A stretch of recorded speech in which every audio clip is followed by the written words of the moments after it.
Weathering the Storm in Ersama by Harsh Mander.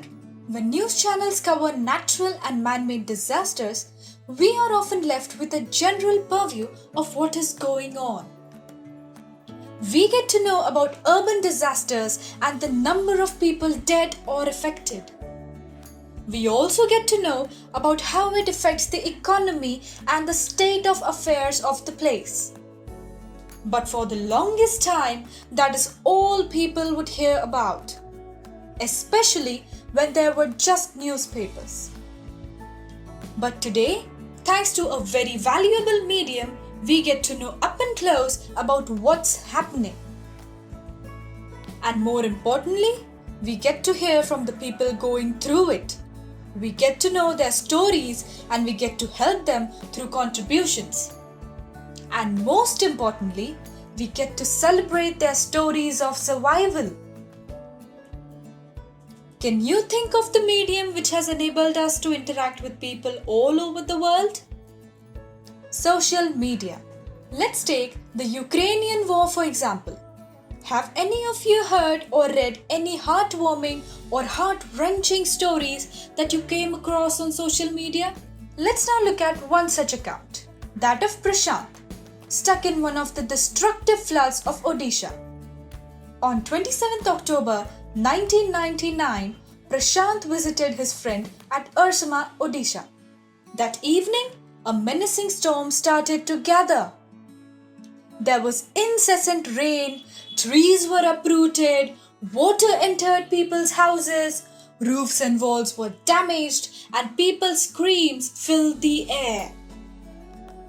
The storm went on for the next 36 hours. Prashant and his friend's family had to take refuge on the roof due to the rising water level. As an aftermath, he saw that a deadly brown sheet of water covered everything and animal and human carcasses floated liberally. The only thing that Prashant could think about for the next 2 days was if his family had survived the storm. After hours of waiting, he took a long sturdy stick to aim him and started walking towards his village. He used the stick to locate the road and gauge the depth of water. En route, he found 2 friends of his uncle and decided to proceed together. They had to wade through corpses and broken homes. Prashant couldn't help but weep. Prashant finally reached his village in Kalikuda and decided to go to the Red Cross shelter. There, he spotted his maternal grandmother first and both of them are relieved to see each other. Next thing, his extended family gathered around him and everyone had made it. Prashant decided to step up as the leader.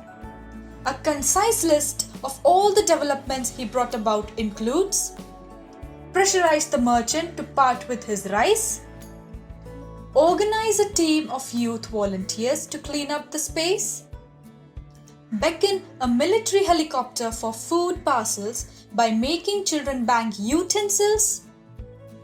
Women were mobilized to look after orphan children, persuaded women to work in the Food for Work program for an NGO, organized sports events for children to keep up the morale, intend to resettle orphans within the same community.